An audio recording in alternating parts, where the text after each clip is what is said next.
Hello friends, कैसे हैं आप सभी। I hope you all are good. और ये फिर से आपका स्वागत है हमारे अपने चैनल एनबी कॉमर्स में।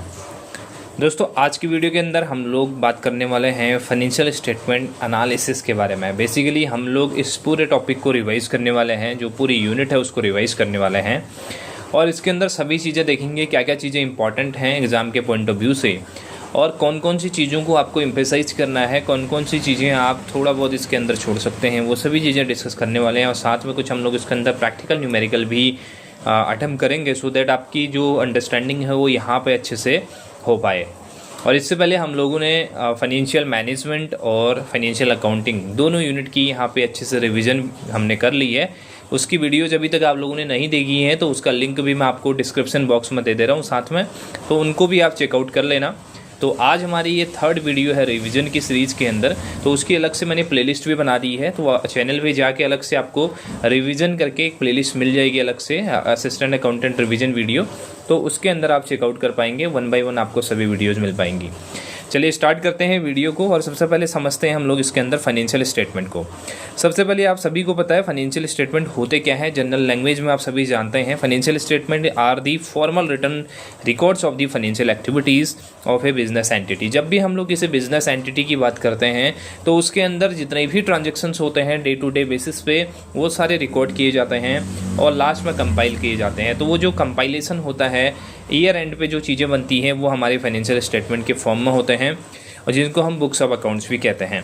दे present the financial performance and financial position of the company to its stake holder. अब यहाँ पे बात होती है दो चीज़ों की, एक तो हमारे फाइनेंशियल परफॉर्मेंस की और एक बात होती है फाइनेंशियल पोजीशन की। अब जब भी बात होती है पोजीशन की तो कहीं ना कहीं हम लोग इसके अंदर एसेट और लाइबिलिटीज़ को इंक्लूड करते हैं, which is the format of balance sheet. और अगर हम लोग बात करते हैं फाइनेंशियल परफॉर्मेंस की तो फाइनेंशियल परफॉर्मेंस के अंदर हम लोग देखते हैं कि हमारे पास में कितना यहाँ पे प्रॉफिट बचा हुआ है, कितने हमने एक्सपेंसेस करे हैं, ये सारी चीज़ें इसके अंदर होती है। कितना रेवेन्यू हमारा जनरेट हुआ है, तो कहीं ना कहीं हमारा ट्रेडिंग पीएनएल का पार्ट बनता है। इसको आगे भी डिटेल में डिस्कस करेंगे, अभी हम लोग फिलहाल के लिए ये आपका इंट्रोडक्टरी पार्ट है। और इसके अलावा इसके अंदर बात की जाती है they are prepared at the end of the accounting period. आप सभी को पता है जितना भी हमारा फाइनेंशियल ईयर होता है, फाइनेंशियल ईयर के एंड में ये जो स्टेटमेंट्स हैं वो प्रिपेयर करे जाते हैं। They provide summary of accounts prepare during the year. ये जो है आपके सभी तरह के जितने भी अकाउंट्स हैं उनकी समरी यहाँ पे होती है और इसके अंदर कौन कौन से आपके बेसिक जो हमारे इंपॉर्टेंट आपके फाइनेंशियल स्टेटमेंट हैं वो कौन कौन से इंक्लूडेड होते हैं। तो फर्स्ट इसके अंदर है statement of profit and loss account. तो प्रॉफिट एंड लॉस अकाउंट आप सभी को पता है इसके अंदर इनकम एक्सपेंसेस और प्रॉफिट या फिर लॉस की बात हम यहाँ पे करते हैं। और उसके बाद सेकंड आता है यहाँ पे बैलेंस शीट। बैलेंस शीट के अंदर हम लोग एसेट और लाइबिलिटीज़ की बात करते हैं प्लस इक्विटी की बात इसके अंदर की जाती है। कैश फ्लो स्टेटमेंट को आपको डिटेल में पढ़ना है, इसको आपको इंपॉर्टेंट मार्क करके चलना है, इससे क्वेश्चन काफ़ी एग्जाम में आते हैं। तो इसके अंदर इनफ्लोज एंड आउटफ्लो देखा जाता है कैश का कि कितना आपके पर्टिकुलर फाइनेंशियल ईयर के अंदर आपके बिजनेस के अंदर कितना इनफ्लो आपका कैश का हुआ है, कैश एंड कैश इक्विवेलेंट का, और कितना इसके अंदर आउटफ्लो देखने को मिला है। अब इसके बाद एक इम्पॉर्टेंट जो अकाउंट होता है एक और होता है, वो होता है नोट्स टू अकाउंट। अब नोट्स टू अकाउंट का क्या मतलब होता है, देखिए बिजनेस के अंदर बहुत सारी इन्फॉर्मेशन आपकी मटीरियल होती है। मटीरियल इन द सेंस कि ऐसी इन्फॉर्मेशन जो आपकी बाकी की फाइनेंशियल स्टेटमेंट में आ जाए, जैसे आपके statement of profit and loss है, बैलेंस शीट है, कैश फ्लो स्टेटमेंट है। इसके बाद भी कुछ इन्फॉर्मेशन होती है बिजनेस के अंदर जो कि रिकॉर्ड करनी ज़रूरी होती है, बट इन स्टेटमेंट्स में उसको रिकॉर्ड नहीं किया जा सकता। तो वो जो सेंसिटिव इन्फॉर्मेशन है उसको हम नोट्स टू अकाउंट के अंदर यहाँ पे रिकॉर्ड करते हैं, जैसे कि एडिशनल डिस्क्लोजर है, पॉलिसीज़ है, कंटीजेंट लाइबिलिटीज़ हैं, ये सारी चीज़ें हमारी नोट्स टू अकाउंट के अंदर आती हैं। अब आपके लिए मैं एक इम्पॉर्टेंट क्वेश्चन यहाँ पे ड्रॉप कर रहा हूँ, इसका आंसर आप कमेंट बॉक्स में बताएंगे। ये नोट्स टू अकाउंट जो हमारे अकाउंटिंग प्रिंसिपल हैं, कौन से अकाउंटिंग प्रिंसिपल के अंदर या कौन से अकाउंटिंग प्रिंसिपल्स को फॉलो करके नोट्स टू अकाउंट को बनाया जाता है। तो सभी तरह के अकाउंटिंग प्रिंसिपल्स आपने पढ़े हुए हैं, तो इसका आंसर मैं एक्सपेक्ट कर रहा हूँ आपसे कि आप दे पाएंगे। चलिए अब यहाँ पे बात होती है companies prepare cash flow statement.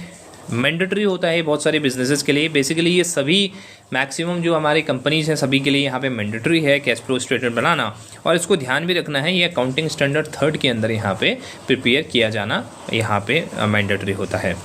उसके बाद बात करते हैं नेचर ऑफ फाइनेंशियल स्टेटमेंट की। तो देखिए नेचर कैसा होता है, सबसे पहला तो ये हिस्टोरिकली नेचर होता है, क्योंकि हम लोगों ने जितना भी एंड ईयर पे हम लोग बनाते हैं फाइनेंशियल स्टेटमेंट को, तो उस पर्टिकुलर ईयर के अंदर हमने कितना यहाँ पे ट्रांजेक्शन्स करे हैं उस पर ये बेस होता है। They are prepared on the basis of past record. Clear. दूसरा यहाँ पे होता है एक्सप्रेस्ड इन मॉनेटरी टर्म्स। देखिए यहाँ पे मॉनेटरी टर्म्स में इसको एक्सप्रेस किया जाता है। Only financial transactions measured in the money are included. ये भी आपका मनी मेजरमेंट कंसेप्ट होता है, आपने पढ़ा होगा। थर्ड यहाँ पे है पीरियोडिक। ये आपका एक पर्टिकुलर पीरियड के लिए होता है, prepared at the end of the each accounting year.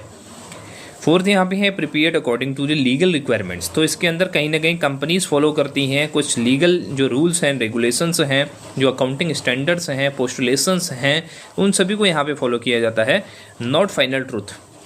They are influenced by the estimate depreciation provision for doubtful debt. तो ये आपका एक क्या है, ये फाइनल ट्रूथ नहीं है, ये बनाए जाते हैं एस्टिमेट बेसिस पे, और कहीं ना कहीं ये सारी चीज़ों के अंदर डेप्रिसिएशन है या प्रोविजंस है, ये सारी चीज़ें भी इंक्लूडेड होती हैं। तो ये एग्जैक्ट आप नहीं कह सकते कि एक्यूरेट होते हैं। उसके बाद बात की जाती है uses and importance of financial statement की। तो सबसे पहले देखिए मैनेजमेंट के लिए इसके क्या यूजेस हैं। हेल्प करता है प्लानिंग के अंदर, डिसीजन मेकिंग के लिए, या फिर परफॉर्मेंस इवैल्यूएशन के लिए कि किस तरीके की हमारे बिजनेस की यहाँ पे परफॉर्मेंस चल रही है और कैसे कैसे हमको चीज़ों के लिए प्लानिंग भी करनी है, और जो क्रूशियल डिसीजंस हैं वो कैसे यहाँ पे लेने हैं। स्टेक होल्डर के शेयर होल्डर्स के लिए यहाँ पे है, शेयर होल्डर्स बेसिकली अपना जो प्रॉफिट है वो इसी से देख पाएंगे कि क्या प्रॉफिटेबिलिटी बिजनेस की चल रही है, और ये भी इंश्योर कर पाएंगे कि जो पैसा हमारा बिजनेस के अंदर लगा हुआ है वो सिक्योर है या नहीं है, डिविडेंड कितना हमको मिल रहा है, और साथ में इसके अंदर ओवरऑल ग्रोथ कैसी चल रही है आपकी फर्म की या कंपनी की, तो वो यहाँ पे चेक कर पाएंगे शेयर होल्डर। फिर आता है क्रेडिटर्स और लेंडर्स के लिए, जिन्होंने कि बिज़नेस को पैसा दिया हुआ है, तो वो अश्योर करते हैं कहीं ना कहीं कि ये कंपनी की रिपेमेंट कैपेसिटी ठीक ठाक चल रही है या नहीं चल रही है। भाई ऐसा भी तो हो सकता है ना कि कंपनी कहीं लॉस में चल रही हो और उनका पैसा यहाँ पे फंस गया, तो इस चीज़ के लिए फाइनेंशियल स्टेटमेंट हेल्पफुल होते हैं। गवर्नमेंट और रेगुलेटर्स के लिए भी कहीं ना कहीं टैक्सेशन के फॉर्म में या कंप्लाइंस या पॉलिसी मेकिंग के फॉर्म में यहाँ पे इंपॉर्टेंस होती है, क्योंकि किस केसेस पे टैक्स यहाँ पे इम्पोज किया जाए और कैसे कैसे पॉलिसी मेकिंग की जाए, तो गवर्नमेंट के लिए भी इंपॉर्टेंट चीज़ हो जाती है। इन्वेस्टर्स के लिए helps in deciding weather two by, hold और सेल शेयर्स। आप सभी लोग जो भी स्टॉक मार्केट के अंदर इन्वेस्टमेंट करते हैं, आप सभी ने देखा होगा कि किस तरीके से हम लोग इसके अंदर फंडामेंटल्स को हम लोग चेक करते हैं, ग्राफ्स को हम लोग देखते हैं, तो सभी चीज़ें चेक करने के बाद ही हम डिसाइड कर पाते हैं कि हम लोगों को शेयर्स को बाई करना चाहिए, सेल करना चाहिए या फिर होल्ड करके रखना है। एम्प्लॉयज़ के लिए भी ये कहीं ना कहीं हेल्पफुल है फ्यूचर ग्रोथ पर्सपेक्टिव से, और साथ में कि जॉब सिक्योरिटी और बोनस एक्सपेक्टेशंस के लिए बेसिस पे एम्प्लॉयज़ के लिए भी ये जो फाइनेंशियल रिजल्ट्स होते हैं वो काफ़ी यहाँ पे हेल्पफुल होते हैं। चलिए उसके बाद हम लोग बात करते हैं यहाँ पे statement of profit and loss, जो कि शेड्यूल 3 कंपनीज एक्ट 2013 के अकॉर्डिंग बनता है। तो यहाँ पे कैसे कैसे वो प्रिपेयर किया जाता है, क्या उसका एक फॉर्मेट रहता है, तो उसको हम यहाँ पे एक जनरल आइडिया इसका लेते हैं। This statement shows the financial performance. जो हमने अभी ऊपर समझा था, एक तो हमने पोजीशन की बात करी थी, एक हमने फाइनेंशियल परफॉर्मेंस की बात करी थी। तो जो हमारा प्रॉफिट एंड लॉस अकाउंट है वो हमारा फाइनेंशियल परफॉर्मेंस को यहाँ पे दिखाता है। बेसिकली जो प्रॉफिटेबिलिटी है कंपनी की, उसको यहाँ पे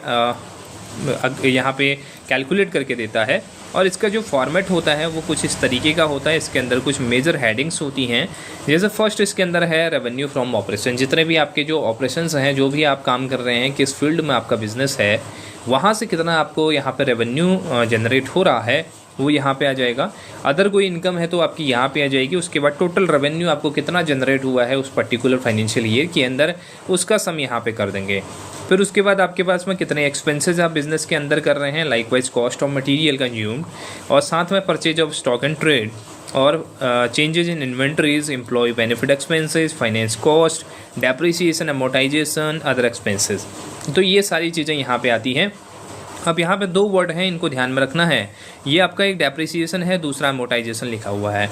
दोनों ही आपके सेम पर्पज़ के लिए यूज़ होते हैं, बट इसको ध्यान में ये रखना है कि डेप्रिसिएशन हमेशा फिक्स्ड एसेट पे लगता है, वरस जो अमोर्टाइजेशन है आपका, वो यहाँ पे आपके जितने भी आपके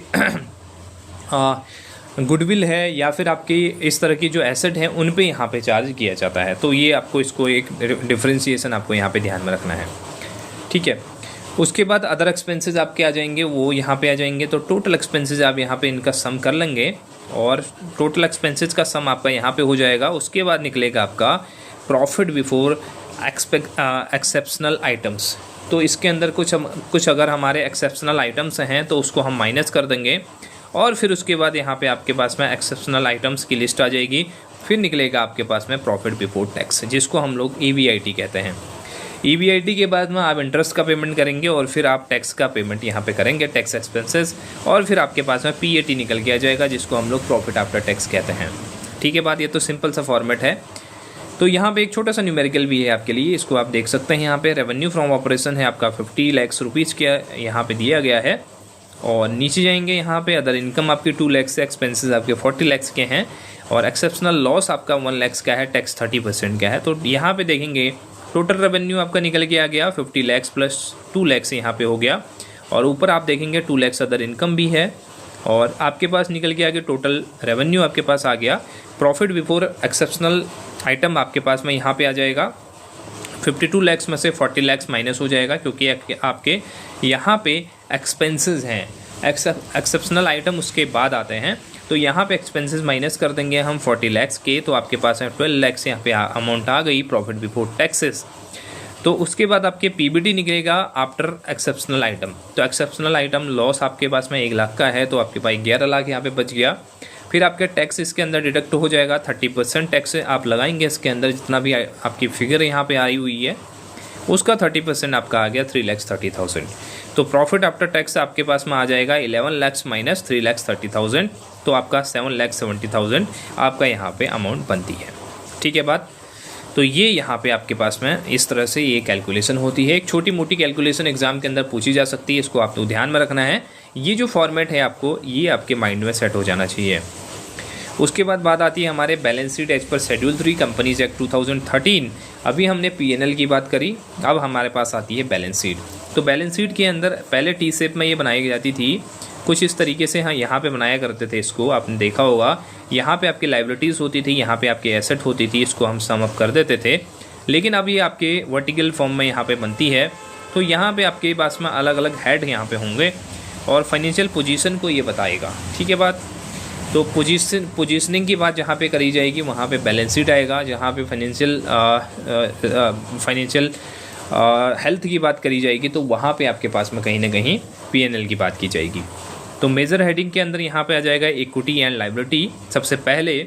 और इक्विटी एंड लायबिलिटी के अंदर आपके शेयर होल्डर्स फंड हो गए, जिसके अंदर शेयर कैपिटल है, रिजर्व है, सरप्लस है, ये सारी चीज़ें यहाँ पे आ जाती हैं। और नॉन करंट लायबिलिटीज़ आ जाएंगी। उसके बाद नॉन करंट लायबिलिटीज़ कौन सी होती हैं, जैसे लॉन्ग टर्म की बोरोइंग हो गई या फिर आपके डेफर्ड टैक्स लायबिलिटीज़ हो गए। तो ये सारी चीज़ें लॉन्ग टर्म की लायबिलिटीज़ आ जाएगी। उसके बाद आपके पास में करंट लायबिलिटीज़ आ जाती है। करंट लायबिलिटीज़ के अंदर आपको पता ही है, जैसे आपके ट्रेड पेबल हो गए या फिर आपके पास में शॉर्ट टर्म की कोई बोरोइंग हो गई है, कोई प्रोविजंस हो गए हैं। तो ये सारी चीज़ें आपके पास में क्रेडिटर्स हो गए। तो ये सारी चीज़ें आपके करंट लायबिलिटी के अंदर इंक्लूड हो जाती हैं। फिर अगर हम लोग बात करते हैं नेक्स्ट पॉइंट, तो हमारा एसेट के फॉर्म में होती हैं। यहाँ पे एसेट के अंदर भी दो चीज़ें होती हैं। एक तो आपके नॉन करंट एसेट हो जाएंगी, जो हम फिक्स्ड एसेट जिन्हें कहते हैं। इसके अंदर भी आपके पास में टेंजिबल और नॉन टेंजिबल होते हैं, यानी कि इनटेंजिबल होते हैं। तो वो आपके दोनों चीज़ें इसके अंदर इंक्लूडेड हो जाएंगी। साथ में इसमें कैपिटल वर्क इन प्रोग्रेस हो गया, लॉन्ग टर्म के लोन्स हो गए, एडवांसेस हो गए, तो वो आप एसेट के फॉर्म में आ जाएंगे। दूसरा आपके करंट एसेट्स में आ जाएंगे इन्वेंट्रीज हो गए, ट्रेड रिसीवेबल हो गए, कैश एंड कैश इक्विवेलेंट हो गया, शॉर्ट टर्म के लोन हो गए या कोई एडवांसेस हो गए। तो ये सारे आपके करंट एसेट के अंदर इंक्लूड हो जाती हैं। तो इसका कुछ फॉर्मेट इस तरीके से बनता है। सबसे पहले मेजर में आपके इक्विटी एंड लायबिलिटी का हेड होता है, उसके बाद नीचे आपका एसेट का हेड होता है, जिसके अंदर आपके पास में non current asset and current asset के पार्ट होते हैं। ठीक है बात। तो फिर आपका ये सम टोटल हो जाता है। एक सिंपल सा यहाँ पे आपका क्वेश्चन रखा हुआ है आपके लिए। इसके अंदर देखिए बैलेंस शीट दी गई है और यहाँ पे बताया गया है आपके लायबिलिटी इस साइड है, एसेट इस साइड है। आपके कन्वीनियंस के लिए इसको मैंने टी शेप में यहाँ पे डाल दिया है। तो आप देख पाएंगे कि कौन सी लायबिलिटी साइड में आ रही है। जैसे शेयर कैपिटल है, ये लायबिलिटी का पार्ट है। रिजर्व एंड सरप्लस है, लायबिलिटी का पार्ट है। लॉन्ग टर्म बोरोइंग लायबिलिटी का पार्ट है। और आपका ट्रेड पेएबल भी आपका लायबिलिटी का पार्ट है। अगर हम एसेट्स की बात करें, फिक्स्ड एसेट आपके हो गए, इन्वेंट्रीज आपके करंट एसेट हो गए, ट्रेड रिसीवेबल करंट एसेट हो गए, कैश एंड कैश इक्विवेलेंट आपके करंट एसेट का पार्ट हो गए, और ये दोनों आपके इक्वल हो जाते हैं। तो ये अब इस फॉर्मेट में बनाया नहीं जाता है, पर आपकी कन्वीनियंस के लिए, आपको समझने के लिए इसको मैंने इस शेप में कन्वर्ट किया है। ओके, अब बात आती है यहाँ पे एक छोटे से डिफरेंस की, इसको ध्यान में आपने रखना है यहाँ पे कि पीएनएल और बैलेंस शीट के बीच में क्या डिफरेंस यहाँ पे होता है। तो नेचर सबसे पहले देखेंगे इसके अंदर। तो नेचर जो होता है वो बैलेंस शीट के क्या होता है, पोजीशन का होता है, यानी कि ये बिजनेस के अंदर आपकी पोजीशन को बताएगा कि आपके पास में क्या क्या यहाँ पे कितनी कितनी एसेट, कितनी कितनी लायबिलिटी है, तो उसको यहाँ पे ये डिक्लेयर करता है। वेरेज पीएनएल आपके परफॉर्मेंस, मतलब आप कितना प्रॉफिट अर्न कर पा रहे हैं, आपकी बिजनेस की परफॉर्मेंस कैसी चल रही है, इसको ये यहाँ पे बताता है। ठीक है बात। सेकंड है टाइम की बात करें तो टाइम के अंदर ये पर्टिकुलर एक टाइम पे बनाया जाता है, जिस बैलेंस शीट की बात हम कर रहे हैं, जबकि पीएनएल आपका पूरे ईयर का होगा। क्योंकि देखिए हम लोग बात कर रहे हैं बैलेंस शीट के अंदर एसेट एंड लायबिलिटी की, तो ईयर एंड पे आपके पास में कितने यहाँ पे क्रेडिटर्स हैं, कितने आपके पास में एसेट बचे हुए हैं, कितने आपके पास में लॉन्ग टर्म लोन, तो हम पर्टिकुलर डेट पे यहाँ पे चेक करते हैं। जबकि हम पीएनएल की बात करें तो इसके अंदर पूरे ईयर के खर्चे, पूरे ईयर की रेवेन्यू को हम यहाँ पे लेते हैं। थर्ड, यहाँ पे आइटम्स की बात करें तो आइटम में आपको पता ही है asset and liability balance sheet का पार्ट होती है, वेरेज इनकम एंड एक्सपेंसेस जो होते हैं वो पीएनएल के पार्ट होते हैं। और नेक्स्ट अगर हम बात करें ऑब्जेक्टिव क्या है, तो बैलेंस शीट का ऑब्जेक्टिव है सॉल्वेंसी को यहाँ पे देखना, और पीएनएल का है प्रॉफिटेबिलिटी। तो सॉल्वेंसी कहीं ना कहीं हम लोग देखते हैं इसके अंदर कि लॉन्ग टर्म की जो लिक्विडिटी है उसको हम सॉल्वेंसी कहते हैं। तो ये और पीएनएल के अंदर हम प्रॉफिट कितना अर्न कर रहे हैं आपके बिजनेस, उसको यहाँ पे चेक करने का काम करते हैं। आई होप चीज़ें क्लियर हो गई होंगी। चलिए आगे बढ़ते हैं। अब हम समझते हैं इसके अंदर फाइनेंशियल स्टेटमेंट एनालिसिस को। अब इसके अंदर अलग अलग टूल आपको देखने को मिलेंगे। फिलहाल के लिए थोड़ा सा इंट्रोडक्टरी पार्ट इसको समझते हैं। देखिए, it is the process of examining financial statement to understand the financial strength and weakness of a business. अभी तक हमने फाइनेंशियल स्टेटमेंट क्या क्या होते हैं उनको समझा। अब इसको कैसे एनालिसिस किया जाएगा, कैसे उससे हम एक जो इन्फॉर्मेशन है, जो कि हमारी यूज़फुल इन्फॉर्मेशन है, उसको हम ड्राइव कर पाएंगे, तो वो हमारा फाइनेंशियल स्टेटमेंट एनालिसिस के अंदर आता है। तो यहाँ पे बात होती है कि हम एग्जामिन करते हैं फाइनेंशियल स्टेटमेंट को, सो दैट हम फाइनेंशियल स्ट्रेंथ और वीकनेस को पता कर पाएँ किसी बिजनेस की। क्लियर। इसके क्या ऑब्जेक्टिव्स हैं उस पर बात कर लेते हैं। टू मेज़र प्रॉफिटेबिलिटी, सबसे पहले मेज़र करना कि बिजनेस कितना प्रॉफिटेबल है। दूसरा यहाँ पे हो जाएगा to measure liquidity and solvency. Liquidity आपको पता है शॉर्ट टर्म के लिए हम यूज़ करते हैं, वेरेज सॉल्वेंसी आपके लॉन्ग टर्म की लिक्विडिटी के लिए होता है। थर्ड यहाँ पे हो जाएगा to assist and decision making, क्योंकि जो रिजल्ट है उसी के बेसिस पे आप डिसीजन मेकिंग कर पाएंगे। फोर्थ है to compare performance across year with the competitors. तो आप अपने कॉम्पिटिटर के साथ कहीं ना कहीं अपनी जो तुलना है वो यहाँ पे कर पाएंगे। तो ये भी आपके कहीं ना कहीं इसकी वजह से पॉसिबल हो पाता है, फाइनेंशियल स्टेटमेंट एनालिसिस की वजह से। अब इसकी इंपॉर्टेंस की बात करें तो इंपॉर्टेंस इसकी बहुत ज़्यादा है, क्योंकि ये हेल्प करता है प्लानिंग के लिए, फ्यूचर ग्रोथ किस तरह से आपके बिजनेस की होगी। नेक्स्ट यहाँ पे इंडिकेट एफिशिएंसी ऑफ मैनेजमेंट कितना एफिशिएंट है, ये कहीं ना कहीं इस पर डिपेंड करेगा। थर्ड है यहाँ पे असिस्ट लैंडर्स एंड इन्वेस्टर्स। तो लैंडर और इन्वेस्टर जितने भी हैं वो आपके बिजनेस के अंदर पैसा क्यों लगाएंगे, जो भी इन्वेस्टर्स हैं, आपकी फाइनेंशियल हेल्थ को देखते हुए, आपकी ग्रोथ को देखते हुए, तो उनको ये सारी चीज़ें कैसे पता चलेंगी, वो चलेंगी फाइनेंशियल स्टेटमेंट एनालिसिस के बेसिस पे। नेक्स्ट यहाँ पे है फैसिलिटेट इंटरफॉर्म एंड इंट्राफॉर्म कंपैरिजन। अब इसको समझ लेना, इंट्राफॉर्म और इंटरफॉर्म दो तरह का यहाँ पे कंसेप्ट होता है। इंटरफॉर्म का मतलब हो गया यहाँ पे आपके पास में एक फॉर्म ये है, दूसरा फॉर्म ये है, दो अलग अलग फॉर्म की बात हो रही है। और इंट्राफॉर्म का मतलब हो गया फॉर्म एक ही है, लेकिन उसको हम लोग अलग अलग टाइमलाइन में देख रहे हैं कि 2010 में कैसा था, 2020 में कैसा, 2025 में कैसा। इस तरह से हम देख रहे हैं एक पर्टिकुलर गैप के अंदर, या फिर इसके अंदर वेरिएबल कुछ भी हो सकता है। हम लोग इसके अंदर वेरिएबल कुछ भी सेट कर सकते हैं, पर इसके अंदर कंपनी एक ही होती है, तो इसको इंट्राफॉर्म कंपैरिजन कहते हैं। लेकिन इंटरफॉर्म के अंदर आपके पास में हमेशा दो कंपनीज होंगी। क्लियर होगी बात। उसके बाद लिमिटेशंस पे आते हैं। लिमिटेशन है बेस्ड ऑन हिस्टोरिकल डेटा, ये आप सभी को पता है, हिस्टोरिकल डेटा पे बेस है। इग्नोर करता है कहीं ना कहीं क्वालिटेटिव फैक्टर्स को, लाइकवाइज आपके ब्रांड वैल्यू है, गुडविल है, इन सब चीज़ों को यहाँ पे ये इग्नोर करने का काम करता है। और नेक्स्ट यहाँ पे है different companies follow different accounting policies. तो जब हम बात कर रहे हैं यहाँ पे इंटरफॉर्म कंपैरिजन की, तो इसके अंदर ये भी हमको एश्योर करना पड़ेगा कि जो बिज़नेस की अकाउंटिंग पॉलिसीज़ हैं वो भी यहाँ पे सेम रहें। पर यहाँ पे होता ऐसा नहीं है, अलग अलग कंपनी की अपनी अपनी पॉलिसीज़ होती हैं। चलिए नेक्स्ट यहाँ पे अब हम कुछ टूल्स की बात करेंगे और ये टूल्स आपके लिए बहुत इंपॉर्टेंट है। सबसे पहला टूल इसके अंदर आता है कंपैरेटिव स्टेटमेंट। जब हम बात करते हैं अपने कंपैरेटिव स्टेटमेंट की तो इसके अंदर क्या अलग है, सबसे पहले देखेंगे आप इसके अंदर हम लोग अलग अलग फिगर्स की बात करेंगे। अब यहाँ पे देखेंगे तो ये आपका होगा एक बेस फिगर के बेसिस पे। इसके अंदर हम लोग क्या करेंगे कि हम लोग एक बेस ईयर ले लेंगे, एक हम नेक्स्ट ईयर ले लेंगे, फिर हम देखेंगे कि बेस ईयर से नेक्स्ट ईयर के अंदर कितना चेंज यहाँ पे आया है। इसको हम कंपैरेटिव स्टेटमेंट कहते हैं। जैसे कि यहाँ पे आप पर्टिकुलर देख पा रहे हैं, ये आपका 2024 हो गया, 2025 हो गया, चेंज कितना आया और परसेंटेज में चेंज कितना आया। तो यहाँ पे सेल की बात हम करें, ये वेरिएबल हैं आपके सेल और जो नेट प्रॉफिट है, दो वेरिएबल यहाँ पे लिए गए हैं और भी वेरिएबल इसके अंदर इंक्लूड किए जा सकते हैं। तो सेल्स की अगर हम बात कर रहे हैं 2024 के अंदर 10 लाख की यहाँ पे सेल हुई है, 2025 के अंदर ये सेल बढ़ के आपकी 12 लाख हो जाती है। तो चेंज कहीं ना कहीं आपके पास में यहाँ पे 2 लाख का चेंज आ गया, मतलब प्लस में आपका चेंज आ गया है। तो 2 लाख का चेंज यहाँ पे आपको देखने को मिलेगा। अब ये चेंज आपका कितना, 2 लाख का चेंज कितना परसेंटेज में आया है, तो ये परसेंटेज कहीं ना कहीं 20% का चेंज है। किस पे निकाला जाएगा, बेस ईयर पे निकाला जाएगा, क्योंकि ये आपका 10 लाख से है यहाँ पे, सॉरी ये आपका 10 लाख से यहाँ पे है। तो बेस ईयर पे हम बेस किसको लेंगे, 2024 को लेंगे। तो उसके बेसिस पे आप देखेंगे तो 20% का इंक्रीज देखने को मिला है। तो जो ये इंक्रीमेंट आपको 20% का देखने को मिला है, ये 2025 के अंदर देखने को मिला है। तो इससे एट ए ग्लेंस आपको पता चल जाएगा कि आपके बिजनेस के अंदर एक पर्टिकुलर जो आप वेरिएबल ले रहे हैं उसमें कैसा कैसा चेंज आया है, क्या ग्रोथ हुई है, क्या डिक्लाइन हुआ है, प्लस में है, माइनस में है, सब कुछ आपको पता चल जाएगा। तो इसीलिए ये कंपैरेटिव स्टेटमेंट इंपॉर्टेंट होते हैं। जैसे नेट प्रॉफिट का भी आप यहाँ पे देख पाएंगे, नेट प्रॉफिट के केस में भी आप यहाँ पे देखेंगे तो ये नेट प्रॉफिट है और 2024 के अंदर कहीं ना कहीं ये कितना है आपका, ये आपका हो गया 1 लाख का, और 2025 के अंदर ये आके बढ़ के हो गया है 1,50,000। तो कितना बढ़ गया, 50,000 बढ़ गया है। और किसके परिप्रेक्ष्य में हम बात कर रहे हैं, तो 2024 के 50% बढ़ जाएगा। क्योंकि ये परसेंटेज कैसे निकल रहा है ये आप लोगों को पता होना चाहिए। पहले भी मैं बता चुका हूँ, ये 20% और ये 50% कैसे निकल रहा है आपको समझ में आना चाहिए। क्यों कि देखिए यहाँ पे आप क्या करेंगे, ये 2 लाख है ना, 2 लाख किसका, 2 लाख से मतलब कितना परसेंट है किसका, तो 10 लाख का, 10 लाख का 20% है 2 लाख। ऐसे ही यहाँ पे अगर हम बात करें ये 50,000 है तो 50% है किसका, 1 लाख का।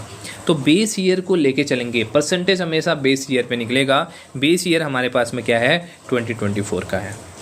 आई होप चीज़ें क्लियर हो गई होंगी। चलिए तो यहाँ पे इंटरप्रिटेशन भी आपको देखने को मिलेगा। ये आपको यहाँ पे देख रहे हैं, सेल इंक्रीज करके 20% एंड नेट प्रॉफिट से इंक्रीज बाई 50%। तो हाई इफिशिएंसी इसके अंदर देखने को मिल रही है।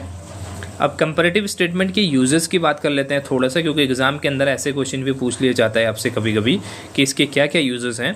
तो सबसे पहले देखिए, ये आइडेंटिफाई करता है ट्रेंड को।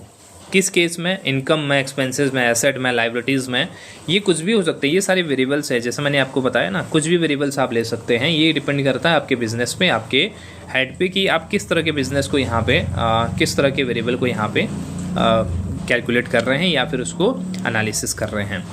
दूसरा है इसके अंदर मेजर करता है ग्रोथ को in absolute and percentage term. अब यहाँ पे इस चीज़ को समझना आप लोग थोड़ा सा इसको, कि ये जो हम मेज़र कर रहे हैं ना ग्रोथ को, ये एब्सोल्यूट हो रहा है। एक होता है रिलेटिव चेंज, एक होता है एब्सोल्यूट चेंज। एब्सोल्यूट चेंज आपको देखने को मिलेगा कंपैरेटिव स्टेटमेंट के अंदर, और आपको रिलेटिव चेंज देखने को मिलेगा कॉमन साइज स्टेटमेंट के अंदर। इन दोनों को मैं अभी समझाऊंगा। फिलहाल के लिए आपको इस क्रक्स को याद रखना है। एग्जाम के पॉइंट ऑफ व्यू से ऐसे ही क्वेश्चन एग्जाम में फंसते हैं, क्योंकि मैक्सिमम स्टूडेंट इन सब चीज़ों को इग्नोर कर देते हैं। आपने भी अभी तक इग्नोर किया होगा, लेकिन इन चीज़ों को ध्यान रखना है, ऐसे ही क्वेश्चन आएगा। तो एब्सोल्यूट और कंपैरेटिव चेंज अभी मैं इसको डिस्कस करूँगा। फिलहाल के लिए आपको ये समझ के चलना है कि जो आपका कंपैरेटिव स्टेटमेंट है, इसके अंदर आपको एब्सोल्यूट चेंज देखने को मिलता है, चाहे वो आपके फिगर में हो, चाहे वो आपके परसेंटेज में हो। नेक्स्ट यहाँ पे आपके पास में आ जाता है, ये फैसिलिटेट करता है inter period comparison of performance. तो अलग अलग पीरियड में आप कंपैरिजन कर पाएंगे, क्योंकि हम इसके अंदर अलग अलग पीरियड ले तो रहे हैं, 2024 और 2025 ऐसा लिया था हमने। उसके बाद आ गया यहाँ पे assist management in decision making and performance evaluation. भाई जब हमारे पास में रिजल्ट सब कुछ निकल के आ गया है तो वो किसके लिए हेल्प होगा, डिसीजन मेकिंग के लिए हेल्पफुल होगा, और साथ में हम इसके अंदर परफॉर्मेंस इवैल्यूएशन भी कर पाएंगे कि हमारे बिजनेस के अंदर कैसी परफॉर्मेंस चल रही है। नेक्स्ट यहाँ पे आता है help investors and creditors assess financial health and repayment capacity.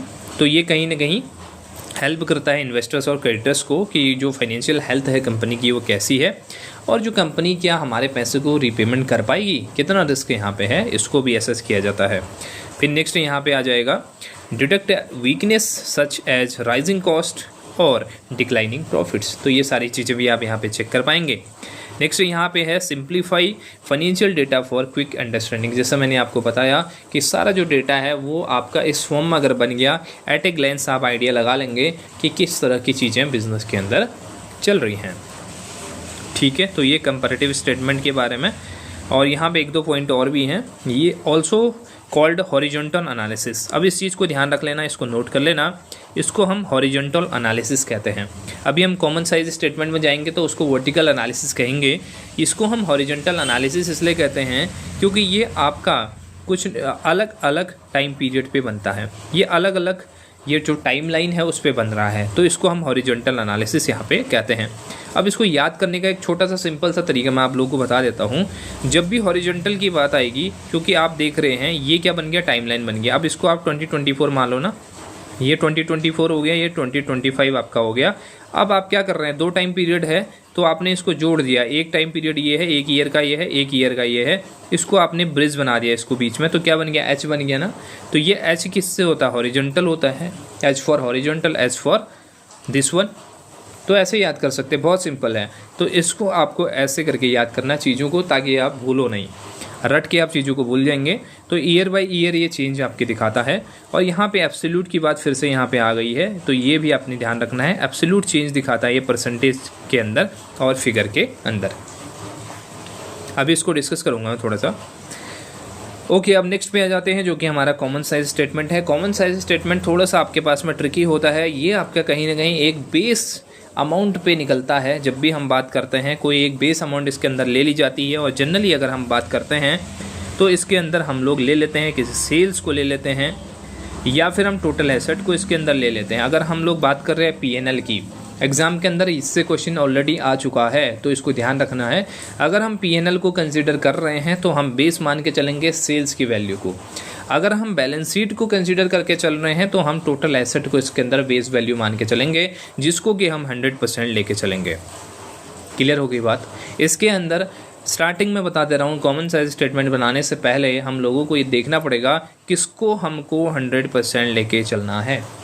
तो दोनों के मैंने बता दिया, पीएनएल के अंदर सेल्स एंड टोटल एसेट के अंदर, सॉरी बैलेंस शीट के अंदर टोटल एसेट। तो इन दोनों को हमको 100, अगर एक को कंसीडर कर रहे हैं तो हम लोग 100% मान के चलेंगे। बाकी के जो वेरिएबल्स हैं इनके रिस्पेक्ट में हम निकालेंगे। ठीक है बात। चलो अब आगे बढ़ते हैं और समझते हैं। यहाँ पे एग्जाम्पल में आप देख पा रहे होंगे, ये सेल्स हमने ले लिया, इसको हमने 100% ले लिया है। यहाँ पे 12 लाख की फिगर दिख रही है और ये आपका 100% हो गया है, जैसा हमने ऊपर डिस्कस किया था। अब हम इस पे निकालेंगे कॉस्ट ऑफ गुड्स सोल्ड। अगर कॉस्ट ऑफ गुड्स सोल्ड आपको दिख रहा है 7,20,000 है, तो ये कितना परसेंट है किसका, 12 लाख पे बेसिस पे निकालेंगे, तो ये निकल के आ गया आपका 60%। और उसके बाद नेट प्रॉफिट की बात करें तो 3,15,000 आया। अरे 3,15,000 कितना परसेंट है, तो किसका कितना परसेंट है, तो 100% का कितना है, 26.325% है। तो हम ये सारी चीज़ों परसेंटेज हैं, दोबारा मैं दिखा देता हूँ। ये जो आपके 60% निकाला और ये आपका जो 26% निकाला है, ये किसके बेसिस पे निकाल रहे हैं, इस 100% के बेसिस पे, मीन्स 12 लाख पे निकाल रहे हैं। समझ में आ गई बात। तो इसको हम यहाँ पे करके चलते हैं, तो ये आपकी बेसिक अंडरस्टैंडिंग होनी चाहिए। अब यहाँ पे कॉमन साइज स्टेटमेंट के क्या क्या यूजेस हैं उसको भी हम देख लेते हैं। सबसे पहले देखिए यहाँ पे express all items as percentage of base, जो मैंने डिस्कस करा, सेल्स फॉर पीएनएल और total asset for balance sheet. दूसरा यहाँ पे आ जाएगा फैसिलिटेट करता है ये कहीं ना कहीं structural analysis of financial statement.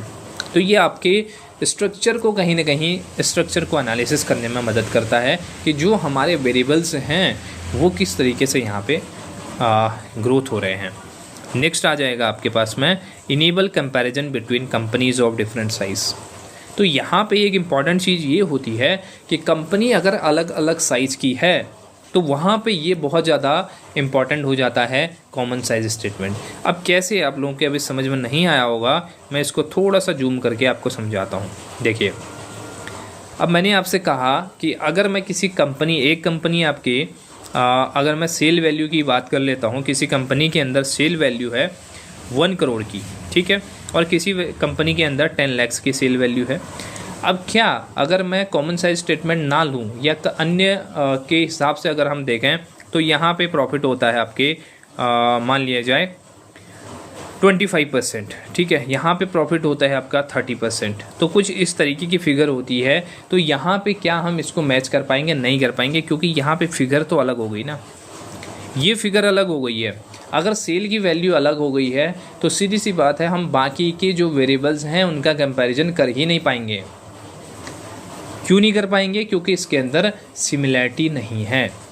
तो उस सिमिलैरिटी को लाने के लिए कहीं ना कहीं इसके अंदर जो 1 करोड़ है ना, ये 1 करोड़ यहाँ पर के लिए भी आपके 100% है और यहाँ पर के लिए ये 10 लाख 100% है। अब इसके बेसिस पे हम निकाल रहे हैं तो एक्यूरेट इन्फॉर्मेशन निकल के आएगी। हम यहाँ पे फिगर की बात नहीं कर रहे हैं, हम यहाँ पे बात करें परसेंटेज की। तो यहाँ पे हमने इसको 100% ले लिया इसके बिज़नेस के अकॉर्डिंग, क्योंकि इसका बिज़नेस बड़ा है और यहाँ पे इसका बिज़नेस थोड़ा कम है, तो हमने 10 लाख को ही 100% ले लिया है। अब ये 10 लाख के 100% के हिसाब से इसके वेरिएबल्स निकलेंगे, और जबकि यहाँ पर ये 1 करोड़ के हिसाब से इसके वेरिएबल्स निकलेंगे। तो दोनों का कंपैरिजन परसेंटेज में बहुत ईजीली हो जाएगा। तो यही चीज़ यहाँ पे समझाई गई है। ठीक हो गई बात? तो चलिए अब आगे बढ़ते हैं और नेक्स्ट यहाँ पे बात आ जाएगी। अब हमारे पास में enable comparison between companies of different size, ये हमने बात यहाँ पे कर ली है। इसको आपको याद करना है, ऐसे ऐसे छोटे आपके की पॉइंट्स एग्जाम के अंदर जरूर आएंगे। तो डिफरेंट साइजेस की जो कंपनी है उसके लिए कॉमन साइज स्टेटमेंट आपका यूज होगा। फिर आ जाएगा आपके पास में नेक्स्ट यहाँ पे help in trend and ratio analysis over periods. तो यहाँ पे आपके ट्रेंड एनालिसिस हो सकता है, रेशियो एनालिसिस हो सकता है, क्योंकि जो हमारे वेरिएबल्स हैं वो यहाँ पे परसेंटेज के अंदर आ रहे हैं। फिर हो जाएगा useful for investor, management and analyst to understand financial composition. फिर आ जाएगा, इसको हम लोग कहते हैं वर्टिकल एनालिसिस। जो मैंने ऊपर बात करी थी उसको हम कह रहे हैं हॉरिजॉन्टल एनालिसिस, इसको हम कहते हैं वर्टिकल एनालिसिस। आप एक को भी याद कर लेंगे तो हॉरिजॉन्टल वाला ट्रिक मैंने आपको बता दिया है, तो ये दूसरा बाय डिफ़ॉल्ट वर्टिकल हो ही जाएगा, तो इसमें कोई बड़ी बात नहीं है। ओके, अब यहाँ पे इंपॉर्टेंट पॉइंट आ गया आपके लिए, ये एब्सोल्यूट चेंज को नहीं दिखाता बल्कि ये रिलेटिव चेंज को दिखाता है। अब इसका क्या मतलब है? इसका ये मतलब है कि अब मैं इसको बताता हूँ कि जो एब्सोल्यूट चेंज है ना, एब्सोल्यूट चेंज का मतलब होता है कि एक्चुअल फिगर के अंदर जो चेंज हुई है बेस ईयर के सापेक्ष। जैसे मैंने बोला 2 लाख रुपया 2024 के अंदर था, अभी मेरा कितना हो गया है? 4 लाख रुपये हो गया। तो जो 2 लाख रुपये बढ़ा है, क्या वो एक्चुअल नहीं बढ़ा है? क्या वो एब्सोल्यूट फिगर में नहीं बढ़ा है? 2 लाख से 4 लाख एक्चुअल हुआ है या नहीं हुआ? हुआ है ना। देखिए, अब रिलेटिव चेंज की बात आती है तो मैंने कहा 2 लाख रुपया मेरा सेल वैल्यू है, ये 100% है। अब मैंने बोला कि इसके बेसिस में मैं वेरिएबल निकाल रहा हूँ, तो मैंने कहा 20% मेरा COGS यहाँ पे बढ़ गया है। तो ये जो 20% COGS बढ़ा है, क्या ये एक्चुअल बढ़ा है? बेस ईयर की वैल्यू हमको पता है पिछले साल कितना था या उससे पहले कितना था, नहीं पता है। हम किसके बेसिस पे निकाल रहे हैं? सेल के बेसिस पे, यानी कि ये 100% के बेसिस पे निकाल रहे हैं। तो ये एब्सोल्यूट इंक्रीमेंट या डिक्रीमेंट नहीं होता है, ये होता है रिलेटिव चेंज। जहाँ पे हम एक फिगर को 100% मान के चल रहे हैं, उसके बेसिस पे हम परसेंटेज निकाल रहे हैं, तो that is called absolute change. ठीक है बात? तो ये मैंने आप लोगों को समझा दिया। अब यहाँ पे रेशियो एनालिसिस का पार्ट आता है। रेशियो एनालिसिस हमने पेड कोर्सेज के अंदर काफ़ी डिटेल में डिस्कस किया था, और इसके अलावा यहाँ पे भी हम लोग समझ लेते हैं। और जिनको भी अभी तक प्रैक्टिस नहीं कर पाए हैं उन लोगों को अगर यहाँ पे मॉक टेस्ट की रिक्वायरमेंट है तो यहाँ पे नंबर दिया हुआ है, इस पर आप लोग व्हाट्सअप कर सकते हैं, तो मॉक टेस्ट आप लोगों को प्रोवाइड कर दिया जाएगा। तो सभी लोगों के लिए अब टाइम आ गया है, सभी का रिवीजन यहाँ पे चल रहा है, साथ में मॉक टेस्ट जितने ज़्यादा आप लोग करेंगे, MCQ जितने ज़्यादा करेंगे, तो वही आपके एग्ज़ाम के लिए बेनिफिशियल होगा। अब नया जो आपका टॉपिक है नए तरह से पढ़ने से आपके लिए ज़्यादा बेनिफिशियल नहीं होने वाला है। तो ये नंबर आपको गिवन है, इस पर आप व्हाट्सएप पे मैसेज छोड़ सकते हैं। अब रेशियो एनालिसिस की बात करते हैं। रेशियो एनालिसिस आपको पता है, इसके अंदर हम लोग बात करते हैं अलग अलग दो फिगर्स की, जो कि परसेंटेज के बेसिस पे कहीं ना कहीं, या फिर कहीं पे नंबर्स के बेसिस पे, कहीं आपके टाइम्स में, तो अलग अलग बेसिस पे जो भी यूनिट का यहाँ पे रहता है उस हिसाब से हम यहाँ पे उसको एक्सप्रेस करने का काम करते हैं। तो ऑब्जेक्टिव क्या है इसका, देखिए सबसे पहला ऑब्जेक्टिव यहाँ पे है, इसके अंदर 4 तरह की चीज़ें हम लोग करते हैं। वो 4 तरह की चीज़ें कौन कौन सी हैं? एक तो आपका लिक्विडिटी हो गया, दूसरा आपका सॉल्वेंसी हो गया, तीसरा आपका प्रॉफिटेबिलिटी हो गया, और इसके अलावा इसके अंदर हम लोग एफिशिएंसी को भी चेक करने का काम करते हैं। ठीक, तो ये आपके कहीं ना कहीं डिसीजन मेकिंग में हेल्प करता है। अब इसके कुछ क्लासिफिकेशन की बात कर लेते हैं। कुछ मेजर रेशियोज मैंने इसके अंदर लिए हुए हैं, और कुछ इसके क्वेश्चंस भी मैंने एमसीक्यू में डाले हुए हैं एग्ज़ाम के अंदर, जो जिस तरह के पूछे जाते हैं, तो उससे आपको आइडिया आ जाएगा कि किस तरह से हमको प्रिपरेशन करनी है। सबसे पहले हम लोग बात करते हैं लिक्विडिटी रेशियोज़ के क्लासिफिकेशन की। तो लिक्विडिटी रेशियो की क्लासिफिकेशन में 2 मेजर रेशियोज इसके अंदर आते हैं। एक तो हम जानते हैं करंट रेशियो, और दूसरा यहाँ पे आता है कि जिसको हम लोग क्विक रेशियो कहते हैं। करंट रेशियो बहुत सिंपल है, current assets minus current liability होता है। वैरेज जो क्विक रेशियो है वो भी काफ़ी सिंपल है, बट इसमें आपको देखना ये है कि करंट एसेट में से इन्वेंट्री जो है ना उसको माइनस कर देना है, बाकी का जो फॉर्मूला है वो एज इट इज़ आपका रहने वाला है। तो current asset minus inventory divided by current liabilities, तो ये बन जाएगा आपके पास में क्विक रेशियो। इसको हम लोग एसिड टेस्ट रेशियो भी कहते हैं, ये बात भी आपने ध्यान रखना है। कभी कभी एग्जाम में एसिड टेस्ट रेशियो लिख के आ जाता है। ठीक, ओके। अब यहाँ पे ये बहुत इंपॉर्टेंट पॉइंट मैंने डाला हुआ है, अभी लास्ट में आपको टेबल में मिलेगी एक पूरी की पूरी, लेकिन फिलहाल के लिए यहाँ पे ये ध्यान जरूर रखना है आपने कि आइडियल रेशियो क्या होता है करंट रेशियो का। करंट रेशियो का 2:1 आइडियल रेशियो होता है, एवरेज क्विक रेशियो का 1:1 होता है। एग्जाम के अंदर बहुत बार पूछा गया ये क्वेश्चन, इसको ध्यान रखना। ओके, अब हम लोग यहाँ पे आते हैं। एक आपके कुछ 3 तरह के मैंने इसके अंदर एमसीक्यू डाले हुए हैं जो एग्जाम में फ्रिक्वेंटली आ रहे हैं, हर एग्जाम के अंदर पूछे जाते हैं, चाहे वो आपके अकाउंटेंट का एग्ज़ाम हो, चाहे आपका नेट का एग्ज़ाम हो, चाहे आपके पीजीटी का एग्ज़ाम हो, टीटी का एग्ज़ाम हो, टीजीटी का एग्ज़ाम हो, तो हर एग्ज़ाम में इस तरह के क्वेश्चन जरूर पूछे जा रहे हैं, तो इसको आपको ध्यान में यहाँ पे रखना है। देखिए फर्स्ट है यहाँ पे, एक company has current asset of ₹6 lakh, current ratio 3:2 दिया गया है, तो आपको करंट लायबिलिटीज़ इसके अंदर निकालनी है। तो देखिए इसके अंदर सिंपल सी कैलकुलेशन यहाँ पे मैंने आपके लिए करी हुई है, तो इसको आप देख पाएंगे। करंट रेशियो आपके पास में आ जाता है current assets minus current liability, formula आपको पता है, 3:2 का रेशियो यहाँ पे गिवन है। ठीक है बात। अब करंट एसेट आपके पास में आ जाएगा 6 लाख रुपीज़ की, तो करंट लायबिलिटी इक्वल टू होता है current assets divided by current liability, तो ये आप यहाँ पे इसकी कैलकुलेशन कर पाएंगे। तो यहाँ पे अगर हम देखेंगे तो हमको यहाँ पे निकालना है करंट लायबिलिटी, तो आपको क्या करना पड़ेगा, फॉर्मूले को थोड़ा सा शिफ्ट करना पड़ेगा, क्योंकि करंट रेशियो इक्वल टू होता है हमारे पास में current assets minus current liability, ये तो निकालना हमने लायबिलिटी को, तो लायबिलिटी को हम इधर ले आते हैं, और फिर क्या होगा आपके पास में फॉर्मूला क्या बन जाएगा, करंट एसेट में से डिवाइड कर देंगे हम क्या, करंट रेशियो, तो ये हो गया आपके पास में करंट लायबिलिटीज़ का फॉर्मूला। तो वही चीज़ मैंने यहाँ पे इंक्लूड किया हुआ है, आप देख पाएंगे ये जो फॉर्मूला है आपके पास में है current liability equal to current asset divided by current ratio. तो यहाँ पे 6 लाख की आपके पास में करंट एसेट है, और जो करंट रेशियो दिया गया है वो आपको 3:2 का, यानी कि 3/2 का दिया गया है।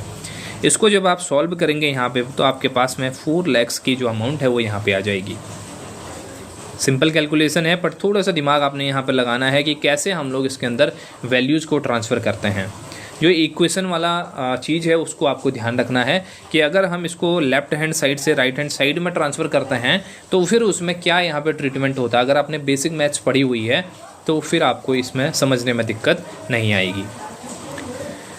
चलिए, तो नेक्स्ट यहाँ पे अलग तरह का एमसीक्यू थोड़ा सा ये भी आता है, करंट एसेट निकालने का है, चीज़ वही सेम है, थोड़ा सा इसके अंदर चेंजेज हो जाएंगे, क्योंकि इसके अंदर हम लोग क्या बात कर रहे हैं, करंट एसेट की बात कर रहे हैं। तो फॉर्मूला देखेंगे यहाँ पे, करंट एसेट का जो फॉर्मूला है कुछ इस तरीके का बनेगा, फिगर आप देख पाएंगे ऊपर, यहाँ पे आपके पास में करंट लायबिलिटी दी हुई है, करंट रेशियो दिया गया है, और आपसे बोला गया है करंट एसेट निकालने को। तो current ratio equal to current asset minus current liability होता है, तो करंट एसेट इक्वल टू क्या हो जाएगा, ये आपके मल्टीप्लाई हो जाएंगे current ratio multiply by current liability, क्योंकि ये आपका ट्रांसफ़र का रूल होता है। जब भी हम लोग लेफ्ट हैंड साइड से राइट हैंड साइड में ट्रांसफ़र करते हैं ना, तो यहाँ पे अगर लेफ्ट हैंड साइड है, ये आपका राइट हैंड साइड है, अगर हम लेफ्ट हैंड साइड में डिवाइड में कोई चीज़ है तो राइट हैंड साइड में वो मल्टीप्लाई हो जाती है। अगर लेफ्ट हैंड साइड में माइनस में कोई चीज़ है तो वो यहाँ पे प्लस बन जाती है, और अगर प्लस में है तो वो यहाँ पे माइनस हो जाती है, और ये मल्टीप्लाई में है तो वहाँ जाके वो डिवाइड हो जाती है। तो ये रूल होता है, ठीक है ना। तो इसीलिए यहाँ पे आपके पास में जो फॉर्मूला है वो यहाँ पे इस तरीके का बन जाएगा, current asset equal to current liability multiply by current ratio. तो इसको हम वैल्यू को पुट ऑन कर देंगे तो current asset equal to 2.5 multiply 1,50,000, ठीक है। तो ये आपका 3,75,000 यहाँ पे बन जाता है, क्योंकि यहाँ पर रेशियो देखेंगे 2.5:1 है, तो डिवाइडेड बाई 1 को हम ना भी लिखें तो यहाँ पे चल जाता है। तो इसीलिए ये आपका ऑप्शन यहाँ पे आंसर 3,75,000 निकल के आएगा। चलिए नेक्स्ट एक और क्वेश्चन की तरफ चलते हैं। यहाँ पे आपके पास ये थोड़ा सा और ट्रिकी हो गया। आपके पास यहाँ पे बोलता है इन्वेंट्री निकालो। आपको यहाँ पे रेशियो दिया गया है, एक कंपनी करंट एसेट आपको 5 लाख के दिए गए हैं, इसके अंदर बोला गया है कि इन्वेंट्री भी इंक्लूडेड है, पर कितनी इन्वेंट्री इंक्लूडेड है उसकी अमाउंट नहीं बताई है। करंट लायबिलिटी भी आपको दे दिया है और क्विक रेशियो आपको दे दिया गया है। तो इसको कैसे यहाँ पे निकालेंगे हम, इन्वेंट्री इसके अंदर हमको निकालनी है। तो इसकी सिंपल सी कैलकुलेशन है, बस आपको वो चीज़ को ध्यान में रखना है कि जो चीज़ नहीं दी गई है उसको कुछ मान के चल लो, या एक्स मान लो, ए मान लो, बी मान लो, ये आपकी इच्छा है। तो क्विक रेशियो का सबसे पहले तो फॉर्मूला आपको पता होना चाहिए, जो हमने अभी डिस्कस किया था। क्विक रेशियो का सिंपल सा फॉर्मूला है current asset minus inventory divided by current liability. तो करंट यहाँ पे ये फॉर्मूला लिख दिया इक्वल टू 1.2। आपको पता है यहाँ पे क्विक रेशियो गिवन है, ये क्विक रेशियो गिवन है, और इसका फॉर्मूला आपको पता है करंट एसेट में इन्वेंट्री माइनस कर देंगे और डिवाइड कर देंगे करंट लायबिलिटी से, तो सिंपल सा आपका यही निकल के आएगा। तो इसकी वैल्यू हमने यहाँ पे 1.2 लिख दी है, जो आपको ऊपर आंसर क्वेश्चन में गिवन है। अब इसमें वैल्यू पुट ऑन कर देते हैं। देखिए यहाँ पे क्विक रेशियो, अगर करंट एसेट की बात करें 5 लाख से है, हमको इन्वेंट्री नहीं पता, एक्स मान लेंगे इसको और डिवाइड कर देंगे 2,50,000 से और इक्वल टू कर देंगे 1.2। अब इसके अंदर सारी वैल्यू नोन है, सिर्फ एक्स नोन नहीं है, एक्स अननोन है, तो निकल जाएगा आराम से। अब आप क्या करेंगे, 5 lakh minus X equal to हो गया 1.2 मल्टीप्लाई बाई 2,50,000, ये ऊपर की वैल्यू है, तो ये आगे आपके पास में यहाँ पे 3 लाख की वैल्यू। अब आपने क्या किया, इन दोनों को मल्टीप्लाई कर दिया है, तो 3 लाख आपके पास में आ गया। अब आपने क्या करना है, इनको वैल्यूज़ को ट्रांसफ़र कर देना है। आपने क्या करना है, ये एक्स वाली वैल्यू को यहाँ ले आएंगे और बाकी जो 3 लाख की वैल्यू है वो यहाँ से इधर चली जाएगी। देखिए मैं यहाँ पे करके दिखा देता हूँ आपको। ऊपर क्या निकल के आया है, 5 lakh minus X equal to आया है 1.2 मल्टीप्लाई 2,50,000 ना। तो ये 2,50,000 और 1.2 हो गया था, 3 लाख हो गया था, ठीक है बात। अब आपको एक्स निकालना है, तो आप क्या करेंगे, ये एक्स आपके पास में यहाँ पे माइनस में है, आपको दिख रहा है, तो इसको हम राइट साइड ले जाएंगे तो ये आपके पास में प्लस हो जाएगा। तो ये एक्स को इधर ले जाते हैं तो ये आपके एक्स हो गया प्लस में। अब इक्वल टू कर देते हैं, तो 5 लाख यहाँ पे ऑलरेडी ऊपर गिवन है, और ये जो आपके पास में 3 लाख है ये प्लस में है राइट हैंड साइड में, तो इसको इधर ले आएंगे तो ये आपका माइनस हो जाएगा 3 लाख। तो एक्स की वैल्यू कितनी आ गई आपके पास, 2 लाख यहाँ पे निकल के आती है। तो ऐसे करके इस क्वेश्चन को सॉल्व किया जाता है, ठीक है। तो ये आपके पास निकल के आ गया इन्वेंट्री की वैल्यू। तो कुछ इस तरीके के क्वेश्चन एग्जाम के अंदर आते हैं, और जनरल क्वेश्चन मैंने इसके अंदर इसलिए नहीं डाला है क्योंकि करंट रेशियो निकालना, क्विक रेशियो निकालना, ये तो आपको आ ही जाएगा क्योंकि उसके अंदर वैल्यू आपको दी होगी, ठीक। उसके बाद नेक्स्ट यहाँ पे रेशियो की बात कर लेते हैं, जो कि हमारे पास में सॉल्वेंसी रेशियो है। सॉल्वेंसी रेशियो के अंदर हम बात करते हैं कुछ इंपॉर्टेंट रेशियो की, जैसे डेट टू इक्विटी रेशियो होता है, बहुत सिंपल सा फॉर्मूला है, डेट डिवाइडेड बाई इक्विटी कर देंगे। और इंटरेस्ट कवरेज रेशियो है, उसको हम EBIT डिवाइडेड बाई इंटरेस्ट कहते हैं, earning before interest and taxes divided by interest. उसके बाद प्रॉफिटेबिलिटी के अंदर आते हैं, तो प्रॉफिटेबिलिटी रेशियोज़ के अंदर हमारे पास में अलग अलग रेशियोज़ हैं, जैसे हमारे पास में ग्रॉस प्रॉफिट रेशियो है, नेट प्रॉफिट रेशियो है, रिटर्न ऑन इक्विटी है। तो ग्रॉस प्रॉफिट रेशियो का formula gross profit divided by sales multiply by 100, और नेट प्रॉफिट का है तो net profit divided by sales multiply by 100। और इसी तरीके से रिटर्न ऑन इक्विटी है तो आपका PAT मतलब profit after tax divided by equity multiply by 100। अब यहाँ पे समझना है ना इस फॉर्मूले को, ग्रॉस प्रॉफिट नेट प्रॉफिट तो आपको समझ में आ गया, इसको आपको थोड़ा सा समझिए। इसको रिटर्न ऑन इक्विटी, इक्विटी वालों को क्या मिला, इक्विटी वालों को कब मिलता है कोई भी चीज़, मिलता है PAT के बाद, प्रॉफिट आफ्टर टैक्स। इंटरेस्ट का, डिवेंचर का इंटरेस्ट आपने दे लिया है, गवर्नमेंट का टैक्स आपने दे लिया, उसके बाद जो बचा है उसमें से आप इक्विटी शेयर होल्डर्स को देते हैं, ये हमेशा रूल होता है। तो PAT आपके पास आ गया, डिवाइडेड बाय कितने इक्विटी हैं, मल्टीप्लाई बाय 100। तो सिंपल सा रेशियो निकल गया कि इक्विटी को कितना मिला रिटर्न में, तो ये यहाँ पे आपका निकल के आ जाता है। फिर एफिशिएंसी रेशियो की बात आती है जिसमें हम इन्वेंट्री टर्नओवर की बात करते हैं। तो inventory turnover COGS divided by average inventory. तो COGS का फॉर्मूला आपको पता होगा, opening plus purchases plus carriage inward minus closing. तो आपका निकल के आता है कॉस्ट ऑफ गुड्स सोल्ड।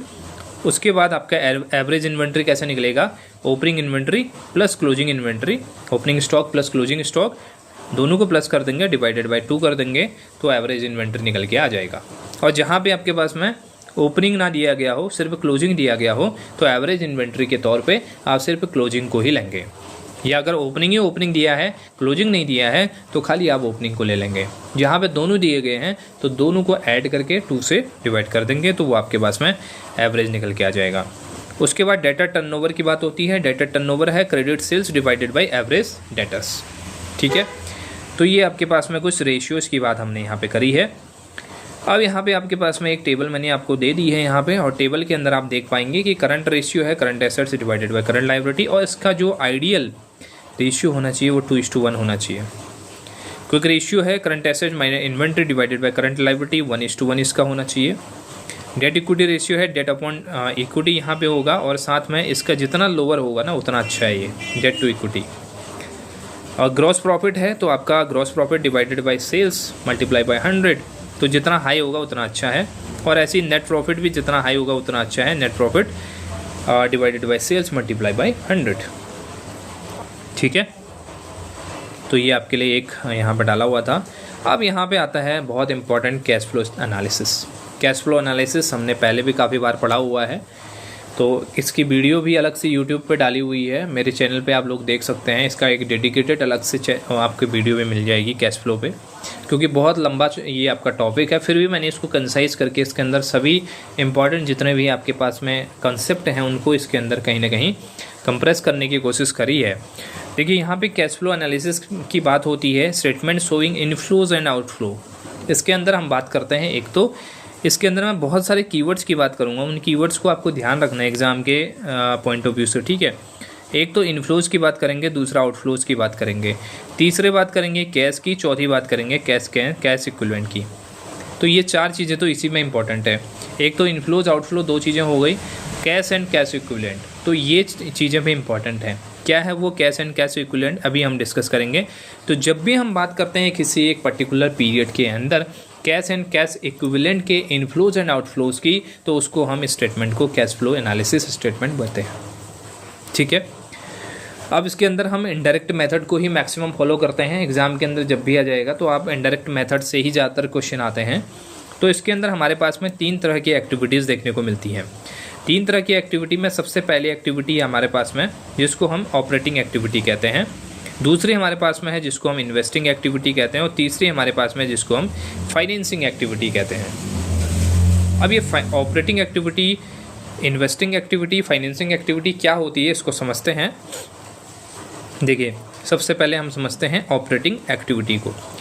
तो ऑपरेटिंग एक्टिविटी के अंदर क्या होता है, मेन बिजनेस के ऑपरेशंस होते हैं, जैसे cash received from sale, paid to suppliers या एम्प्लॉय, इंटरेस्ट, टैक्सेस, जितने भी चीज़ें हैं ये आपके ऑपरेटिंग एक्टिविटीज़ के अंदर आती है। इन्वेस्टिंग एक्टिविटीज़ के अंदर हमारे पास में परचेज या सेल ऑफ फिक्स्ड एसेट की बात होती है, या कोई इन्वेस्टमेंट हमने सेल या परचेज किया है उसकी बात यहाँ पे होती है। और फाइनेंसिंग की बात करें तो यहाँ पे अगर हम इशू कर रहे हैं या रीपेमेंट कर रहे हैं किसी CS का, डिबेंचर का, लोन्स का, डिविडेंड का, तो वो सारी चीज़ें इसके अंदर आ जाती हैं। तो सिंपल सी बात आप लोगों को समझनी है, 3 कैटेगरीज के अंदर होती हैं। 3 कैटेगरी में सबसे पहली ऑपरेटिंग कैटेगरी होती है। ऑपरेटिंग एक्टिविटी के अंदर बिजनेस के कोर एक्टिविटीज़ आ जाती हैं, और इन्वेस्टिंग एक्टिविटीज़ के अंदर हमारे पास में जितने भी इन्वेस्टमेंट से रिलेटेड चीज़ें हैं, जैसे परचेज किया या सेल किया फिक्स्ड एसेट को, या लॉन्ग टर्म की इन्वेस्टमेंट है।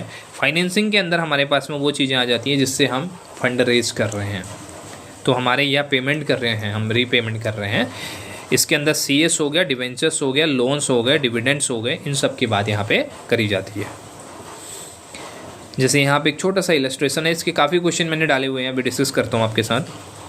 कैश फ्रॉम ऑपरेशन यहाँ पे है आपके पास में 5 लाख का, परचेज ऑफ इन्वेंट्री है 2 लाख की, इश्यू ऑफ शेयर्स है 1 लाख के, और डिविडेंड पेड है आपका 50,000 का। तो कैश फ्लो इसके अंदर बताओ बोल रहा है। तो देखिए सबसे पहले हम लोग इसके अंदर 5 लाख का है, ये आपके ऑपरेशन से पैसा आ गया, 5 लाख हो गया है, माइनस 2 लाख क्योंकि आपने परचेज करा है मशीनरी परचेज करा, तो इसमें आपका कैश फ्लो में क्या होगा, आउटफ्लो होगा ना, क्योंकि पेमेंट बाहर चले गई, तो इसको माइनस कर देंगे।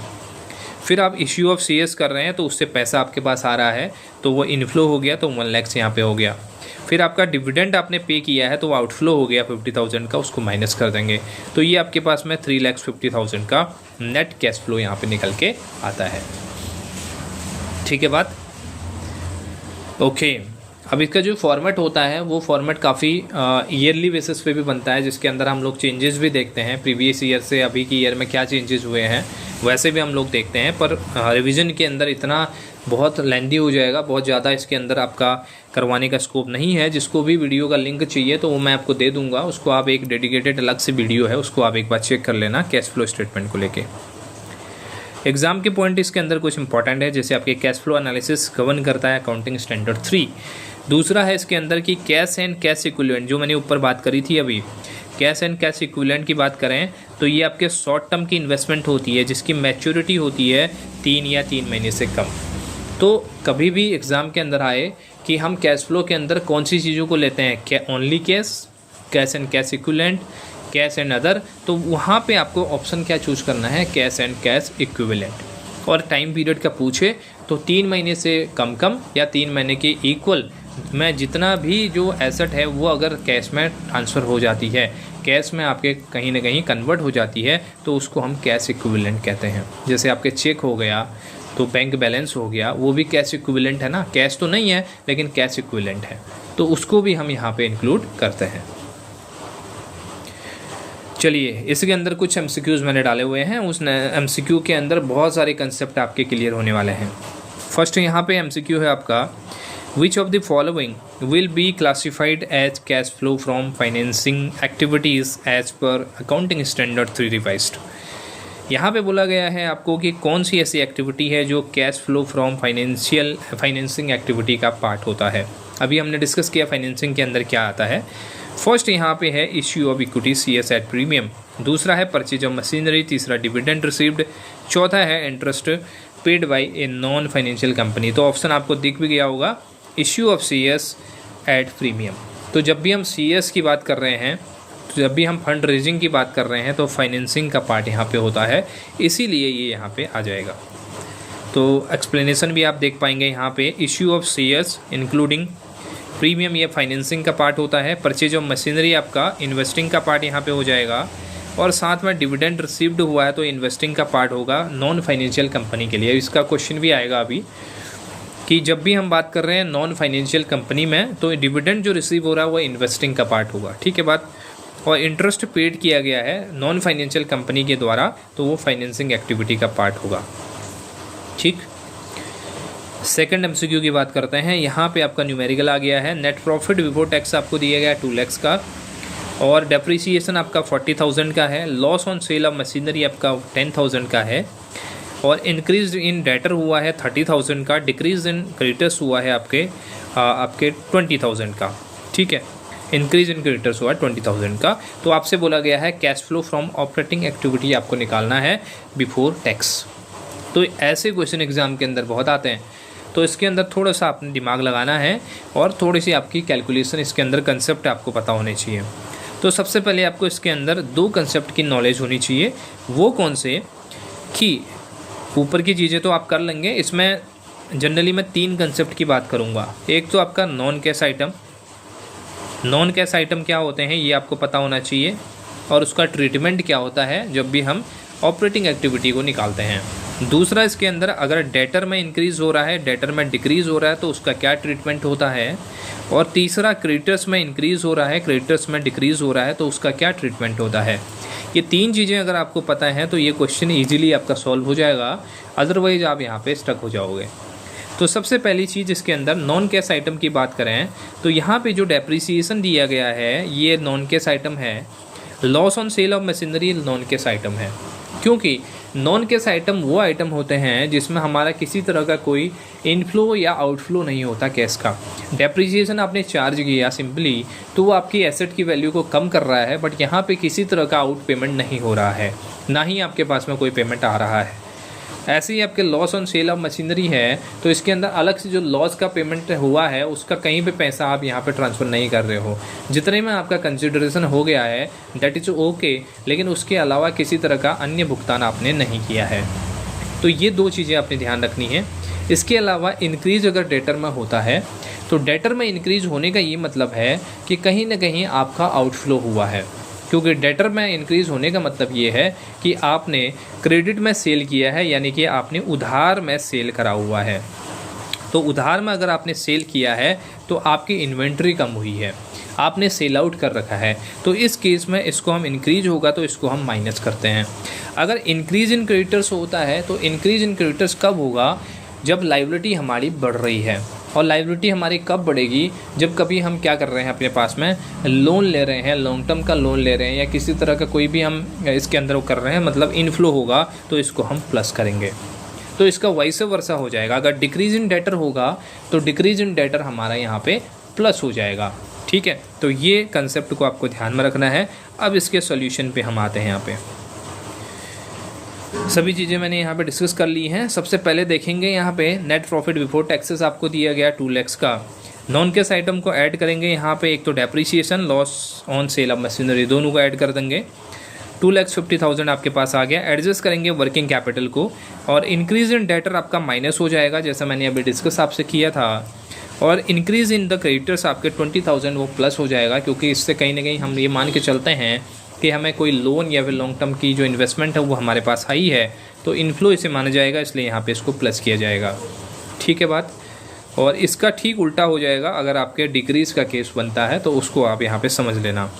तो 2,40,000 आ गया, तो आंसर आपका 2,40,000 यहाँ पे बन जाएगा। ये आ गया आपका net cash flow from operating activity. चलिए नेक्स्ट क्वेश्चन है। यहाँ पे आंसर मैंने पहले ही आपको दिखा दिया है। Why is depreciation added back in the operating activity under the indirect method. तो ये मैंने डिस्कस भी कर लिया अभी, इसमें कोई बड़ी बात नहीं है। Because it is an inflow of cash, because it does not involve any cash outflow, because it is a deferred revenue expenditure, because it increases cash inflows। तो यहाँ पे बात हो जाएगी because it does not involve any cash outflow। तो इसके अंदर आप डेप्रिसिएशन चार्ज कर रहे हैं, एसेट की वैल्यू कम हो रही है, बट कोई भी आउटफ्लो यहाँ पे नहीं हो रहा है।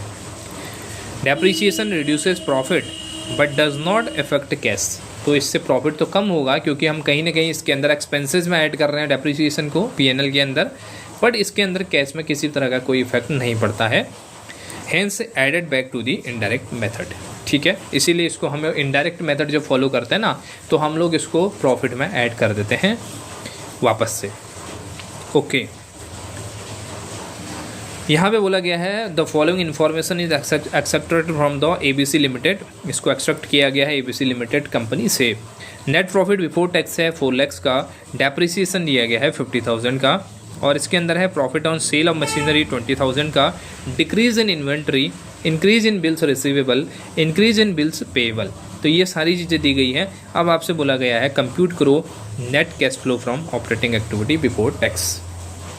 तो जो ऊपर कॉन्सेप्ट था सेम वही कंसेप्ट यहाँ पे है। इसका सोल्यूशन मैं आप लोगों को दिखा देता हूँ। यहाँ पे देखिए, नेट प्रॉफिट बिफोर टैक्स आपको दिया गया 4 लाख का, डेप्रिसिएशन को ऐड ऑन करेंगे 50,000 का, loss on sale of machinery 20,000 का है।